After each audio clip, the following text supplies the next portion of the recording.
Welcome to everybody. We are ready to start. We just inform you that this webinar will be registered, so could be disposable. Available for people that want to see later this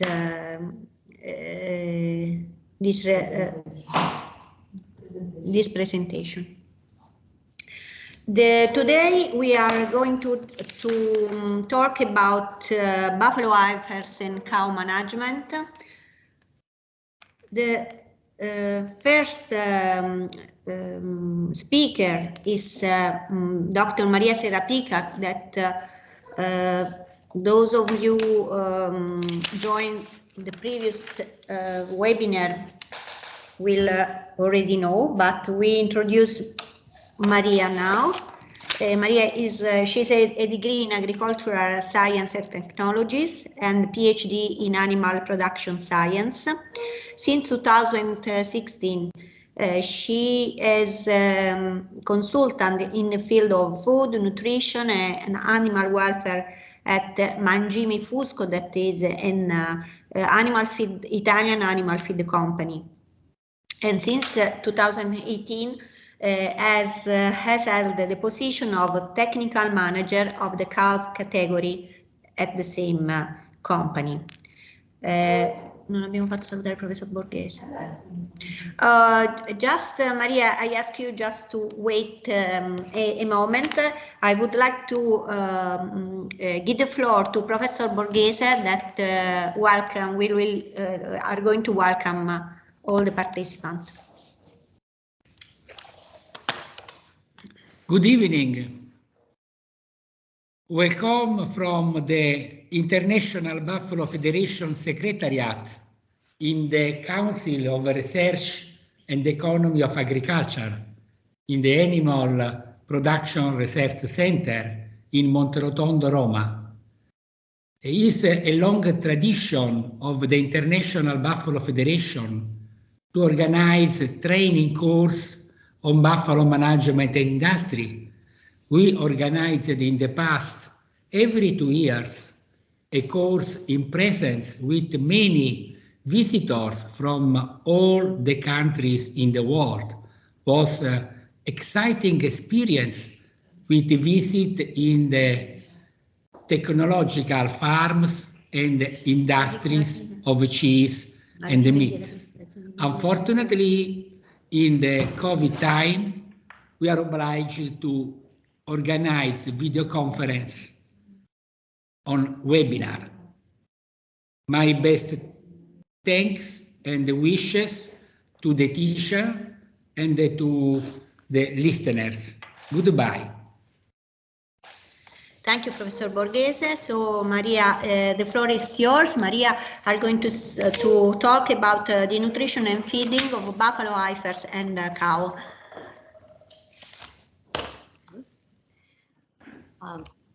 I think to have a problem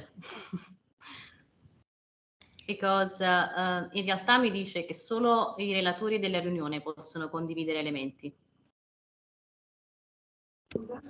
C'è lo stesso problema. Sorry, there is a problem with the sharing of the presentation. Maria dice che solo avrei lo stesso problema mio, che risultavo guest e non relatore. Ma io non so niente, io ho tutto attivato. Che faccio?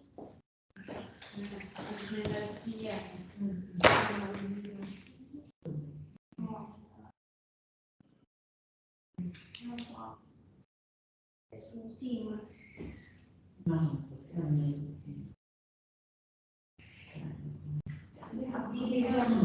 dove sta Maria? Sta qui, tutto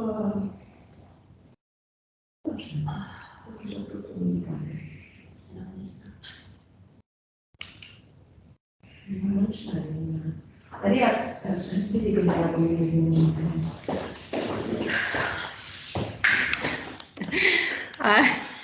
Maybe at the end of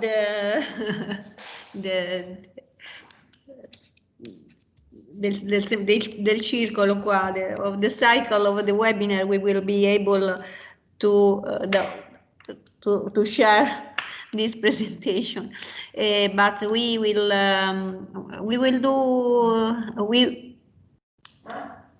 share the presentation. Maria, you will talk on, okay? Okay. You can see the presentation? Yeah, I can. I saw, okay. So I can tell you when you can go on. Okay. Okay. Okay. The last time we talked about the feeding and nutrition of the young cows. Tu avanti, ce l'hai tu la presentazione.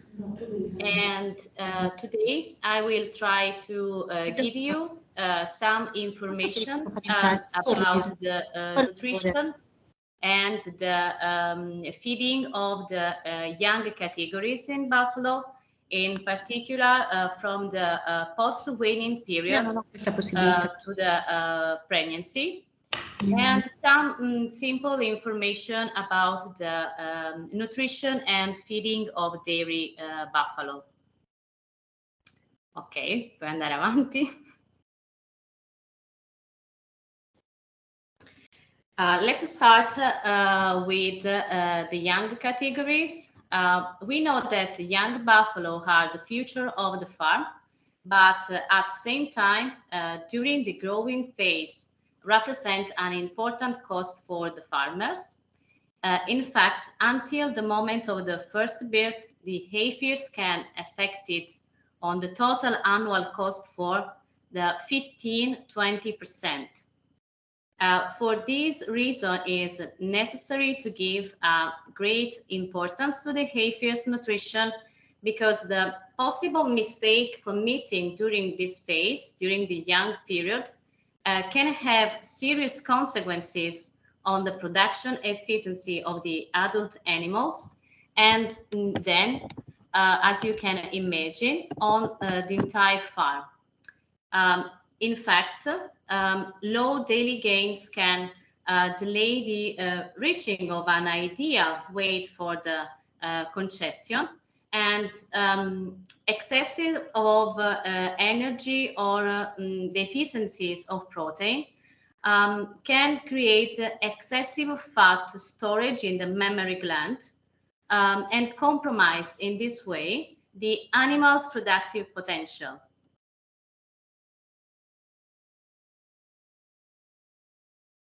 Possiamo andare avanti?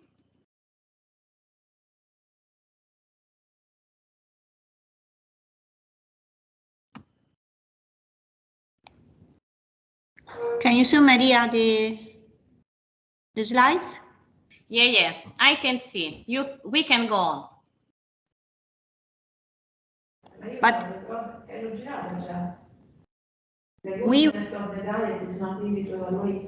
we have to go to the other one? Yes, we can.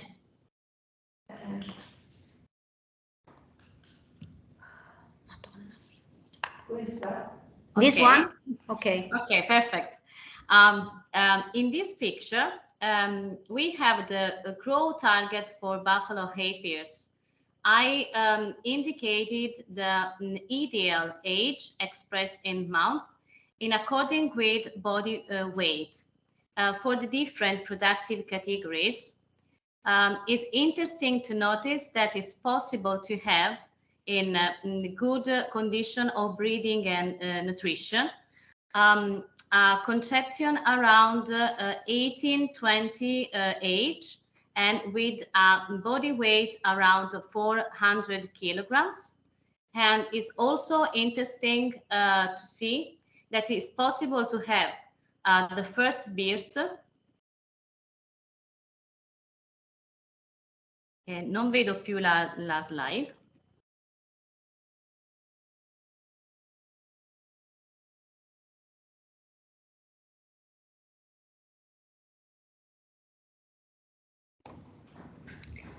There is a problem.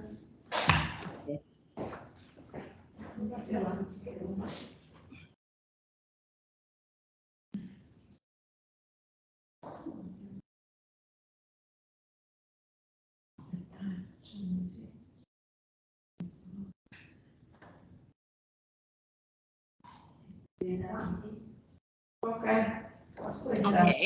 perfect.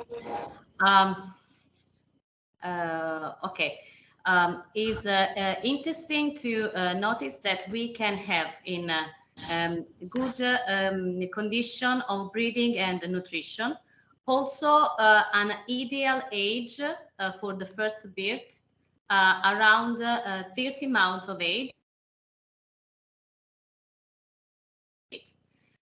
These goals of growing are possible if we consider a realistic daily weight gain that is typical of buffalo, around 0.6 and 0.7 kilograms for one day. Possiamo andare avanti. Okay. In this picture, we have you can see the main nutritional needs of heifers at different stage of growing. It's possible to see the quantity of dry matter in kilogram for a day. So the dry matter needs, the energy needs, protein needs, and mineral needs. You can notice that over the time we have light degrees of energy and light degrees of protein amount in the diet, and this is necessary and is very important to increase the level of fiber in the in the young period, because in buffalo it is very important to have an adequate level of fiber. We need at least 45–50% of fiber for kilograms of dry matter, and at least the 70% of it must be from forage with dimensions that are superior than 4 centimeters. The degrees of energy is also necessary to reduce the risk to have fat heifers, to reduce the risk to have the fattening of the animals. You can also notice that in the at the end, when we are close to the birth, we have different quantities of calcium and phosphorus. This is important to have the best condition to allow the animals to have the best birth condition.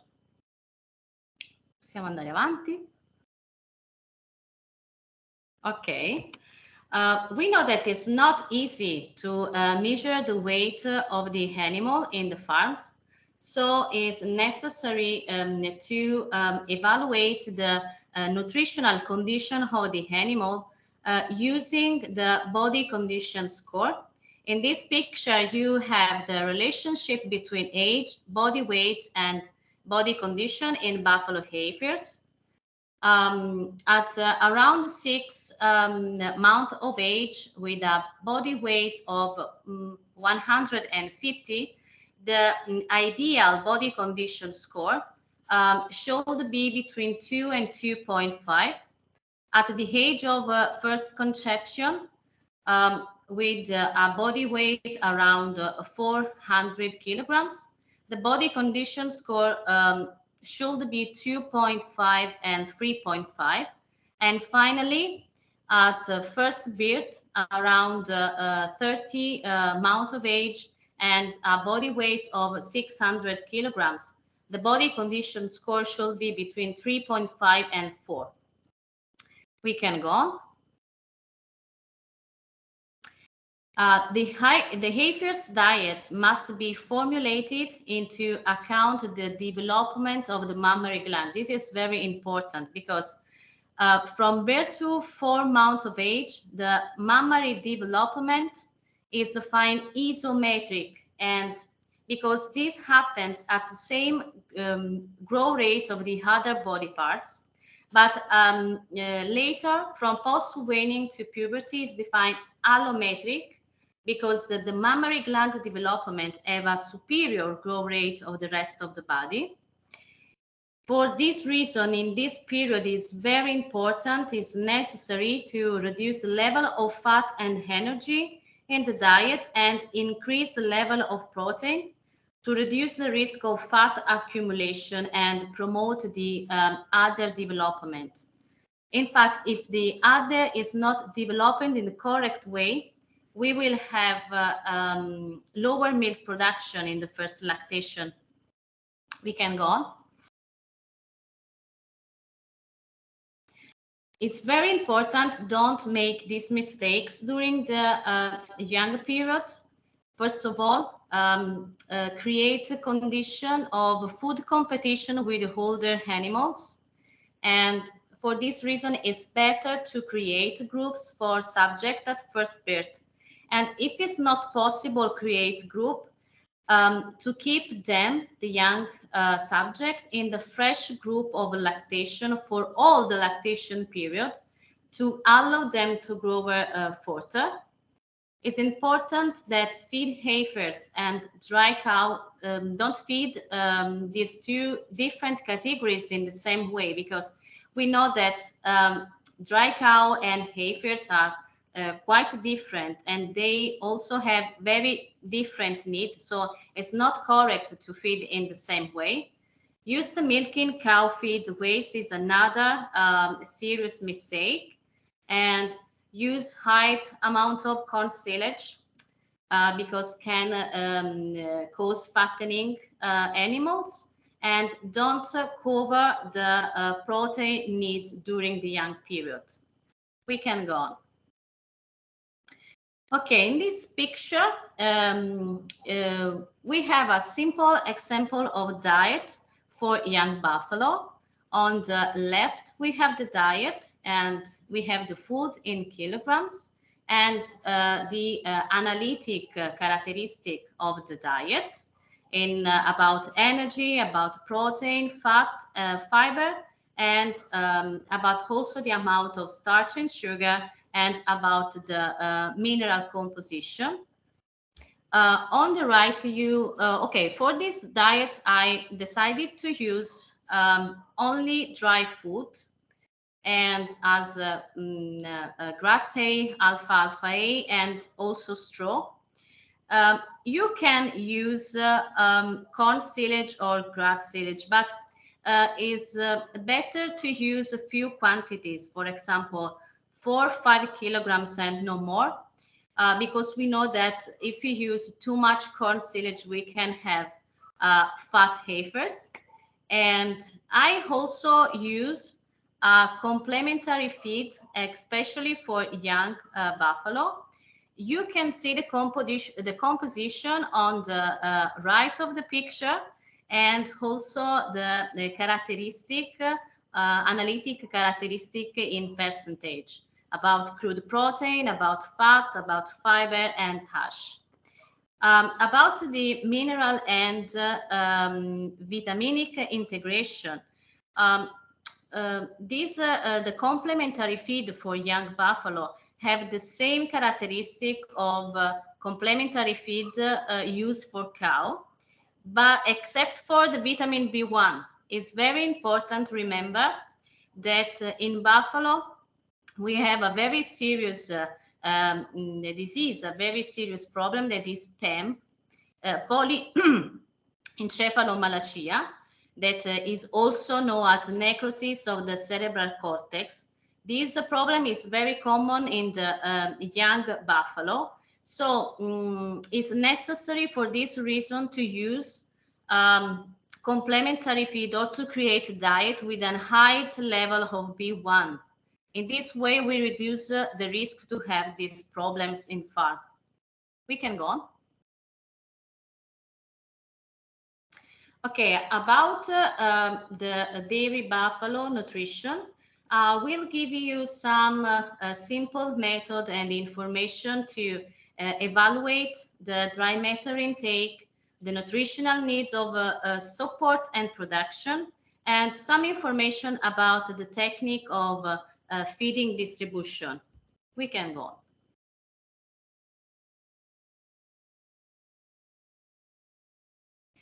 The factors that affect the dry matter intake in buffalo are, first of all, the body weight, the productive level, the lactation state of the animals, the forage concentrate ratio, the quality of the forage, in particular in relation to the amount of fiber, the palatability and the quality of the components of the diet, and the technique of distribution of the food.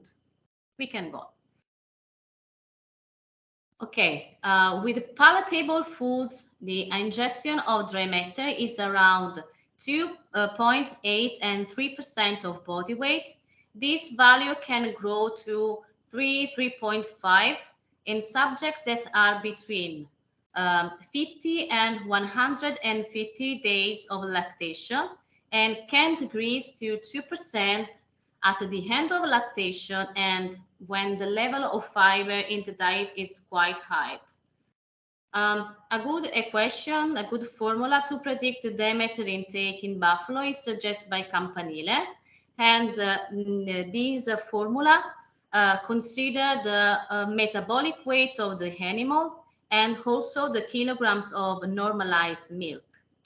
But practically, when we create a diet for a buffalo, dairy buffalo, we need from 15 to 18 kilograms of dairy matter. If we consider an adult buffalo with a body weight around 600 kilograms, we can go on. About energetic needs, we have to see, it's important to know that in buffalo breeding, the nutritional needs depend not only by the quantity of milk, but also by the quality, in particular for the amount of fat and protein. The amount of fat and protein in buffalo milk can change during the lactation period and depend from the productive seasonality of buffalo. Buffalo is typical of buffalo and is also typical of buffalo. Puoi tornare indietro? Ok, perfetto. No, perfetto.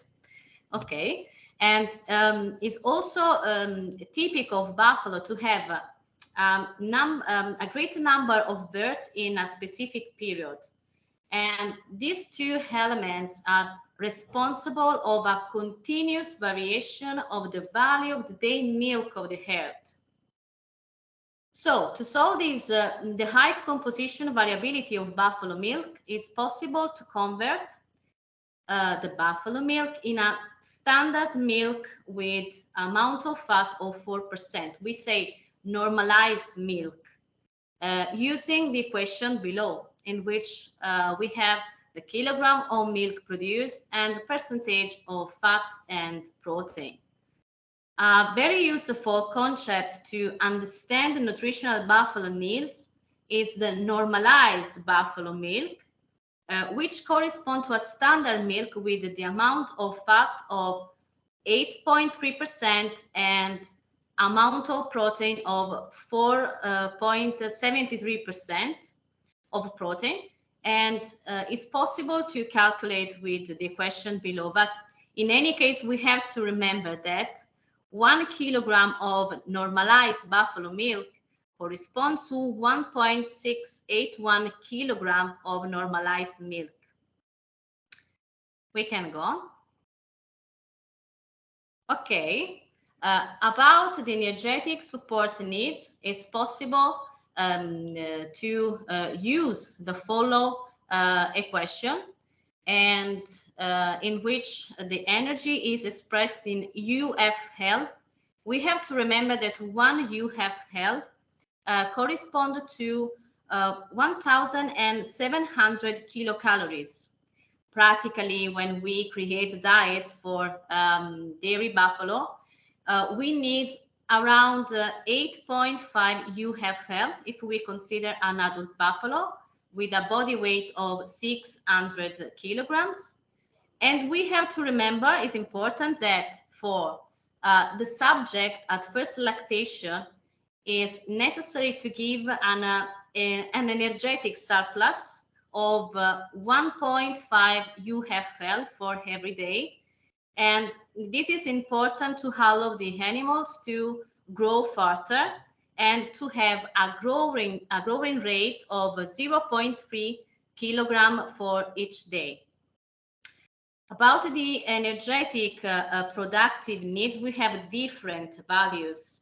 Some authors tell us that we need 0.44 UFL to produce 1 kilogram of standard milk with fat with amount of fat of 4%. Other authors tell us that we need a higher level of energy of 0.50 UFL because they consider different elements as weight recovery, the growth of first birth subject, also the farming environment, and the presence of the bulls in the group. Finally, to produce 1 kilogram of normalized buffalo milk are necessary 0.74 UFL. In any case, the energetic needs must be increased of 10% in free housing condition. For grazing animals, the increase must be between 20 and 60 and depends from the ground characteristic. In bad climatic condition, we have to increase the energy of 20%. We can go on. In this picture, you can see the energetic needs expressed in UFL for milk production and are connected to the amount of protein and fat for 1 kilogram of buffalo milk. The protein and fat are expressed in grams per kilogram, and we have the different level of energy. We can go on.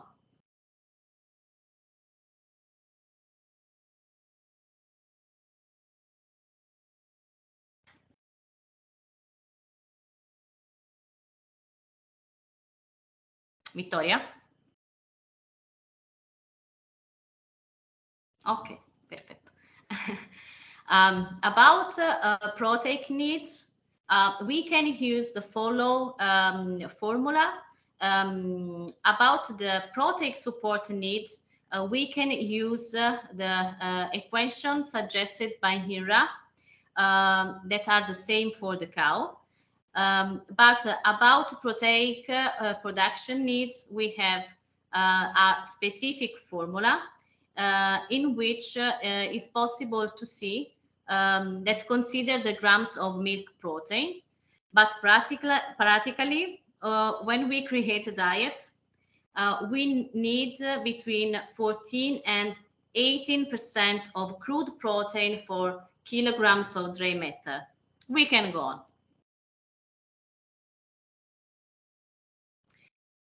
In this picture, you can see on the left the protein needs in gram necessary to produce milk, buffalo milk with specific characteristic. It's in according to the amount of fat and protein, and at different level production level. On the right, we have the same needs, but expressed in grams per kilogram of dry matter. In any case, we have the protein needs that are connected with the composition of milk and with the productive level. In the blue circle, you can see a typical normalized milk. It's interesting also to know that in condition of deficiency about protein, the buffalo is able to use in the best way the protein sources thanks to the better urea recycling, and is also able to produce more microbial protein, and is also able to keep the urea rate in blood unchanged in presence of excessive of protein in the diet. We can go on.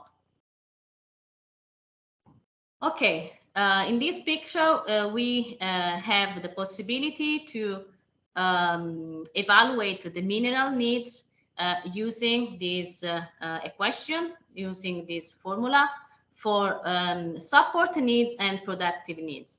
But we have practically, we have to remember that the contribution of calcium and phosphorus to ensure the milk production and prevent the impoverishment of the skeleton must be related to production needs. However, it's more correct to provide a quantity of macro elements that is proportional to dietary protein and energy, and it's very important that it's important that for dairy buffalo, the ratio calcium phosphorus must be always 2:1. We can go on. Okay. In this picture, we have a simple example of diet for dairy buffalo. On the left, you can see the needs. On the right, the diet and the upwards. We have needs about dry matter, about energy, about protein, mineral needs, and fiber needs, and also sugar and starch.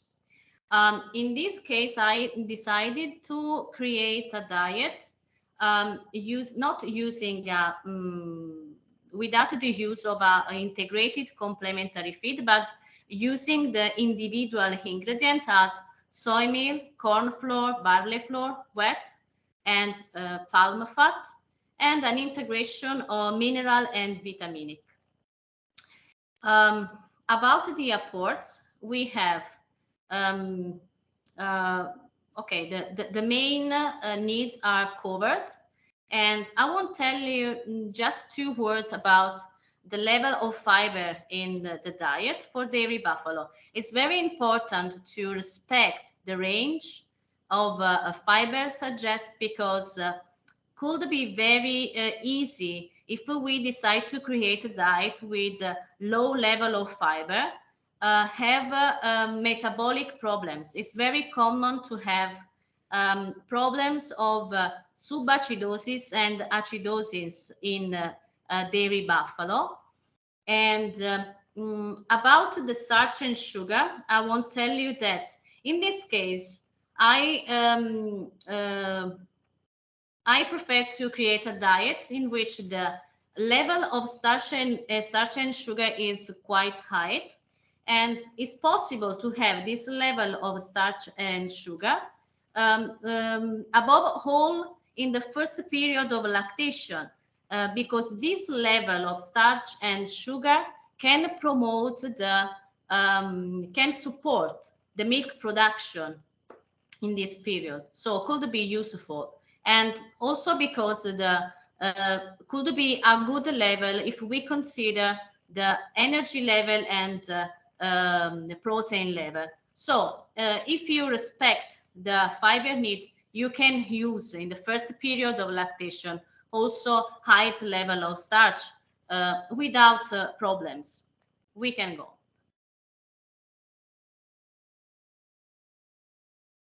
Scusa Maria, non so cosa succede, un attimo. Sì. Non capisco. Io non c'ho altro qui. Io non c'ho altro. Qualcun altro l'ha mandato.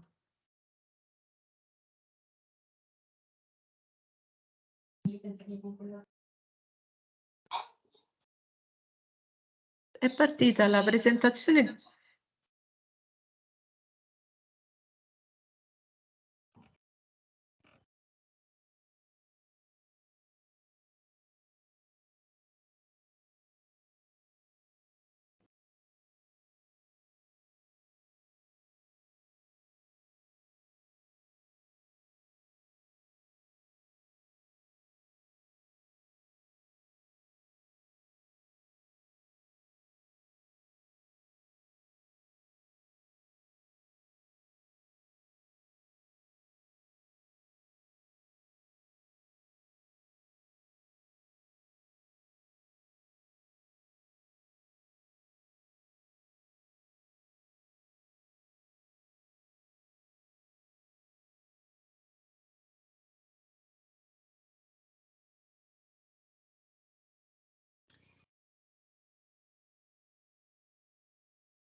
Ok.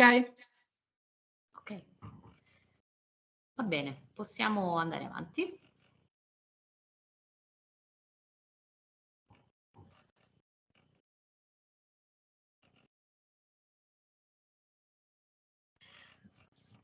Oh, the dry period. Okay. We know that dry period is the time between the end of lactation and the beginning of the next one. In a good condition represent 1/3 of buffalo productive life. The dry period must be, for this reason, managed with great attention to reduce the productive cost and above all to prevent the occurrence of pathologies. Differently from a few years ago, when the farmers considered the dry period only a not productive phase, now they know and they understood well how important is this period, because we have a progressively increase of the pregnancy, the gestation needs. The plastic substances lost during the lactation must be reintegrated. Okay, and I can see. Okay, the reserve to use after childbirth must be reconstituted. We can go on.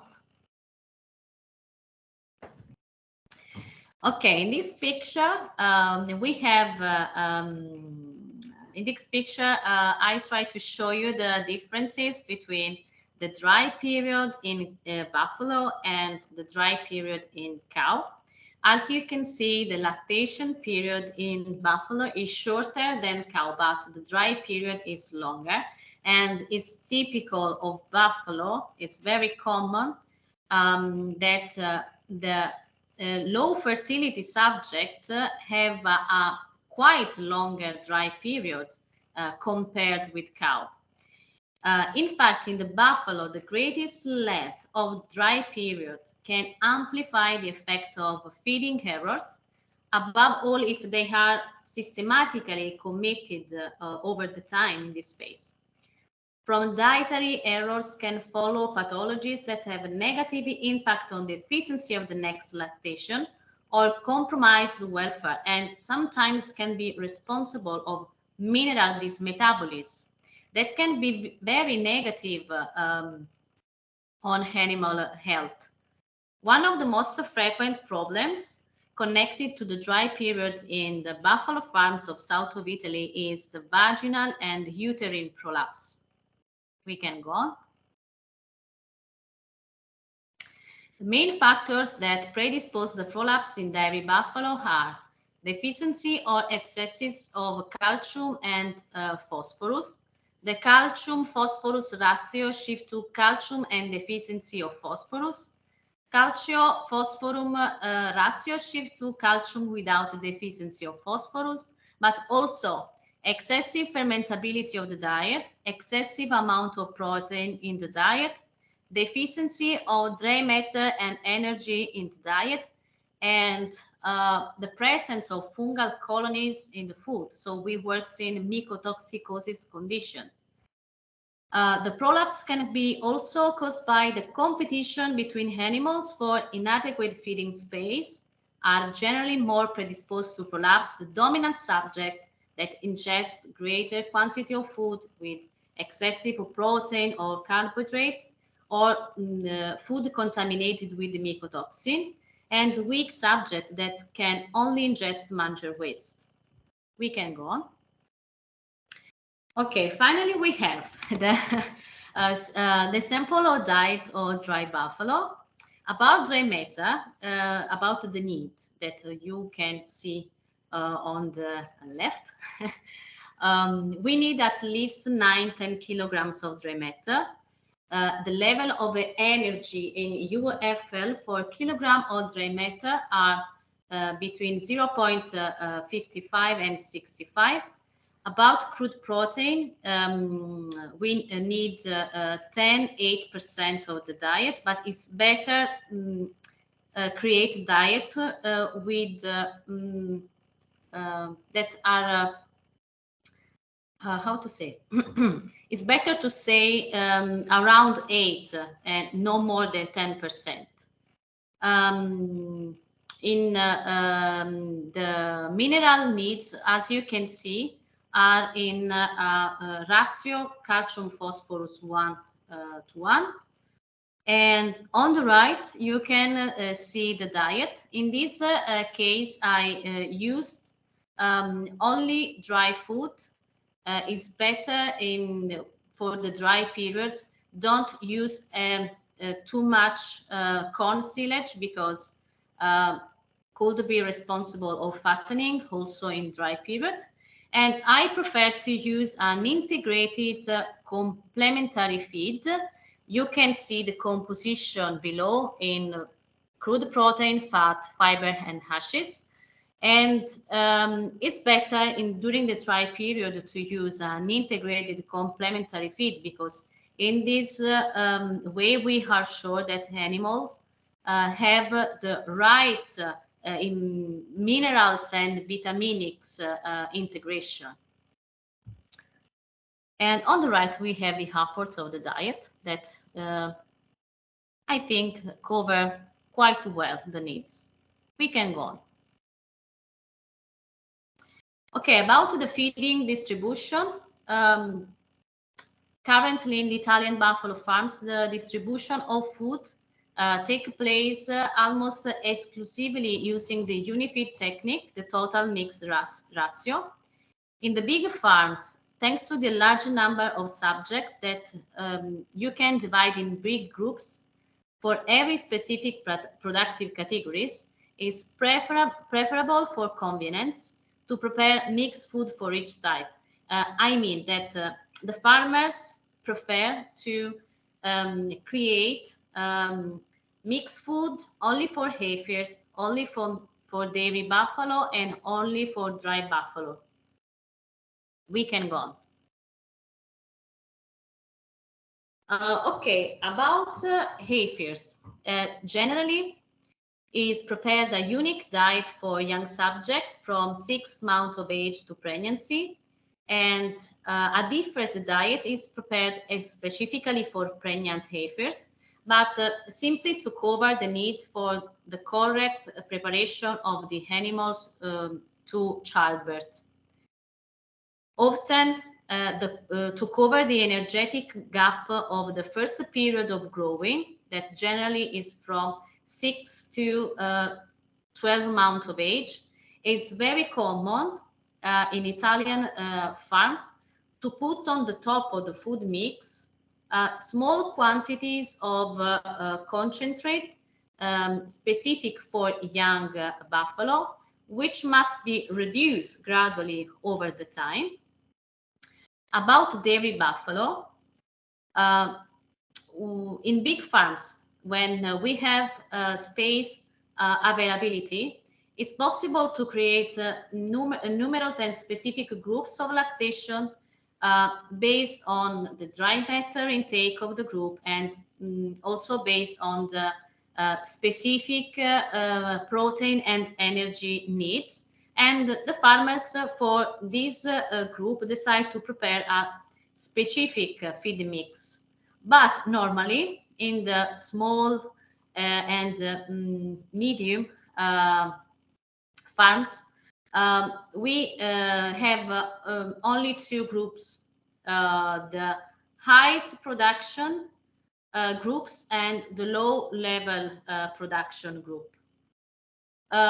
The feeding strategies for low production group are essentially 2. The farmers prefer or to prepare a diet with a different composition and normally is less energetic, so they reduce the amount of complementary feed about 1-2 kilograms, and or they prepare the same a diet that have the same composition for the animal for the high production group, but they put less food, so they reduce the quantity of dry matter. And I think that, okay, I finished. Thank you. Thank you, Maria. Ecco, sono sparita pure io. Thank you, and I would ask the participant to write their question in the chat. At the end of the day, we will try to respond. The speaker will try to respond. So you can leave your question in the chat. Thank you again, Maria. And I introduce now Eduardo. No, just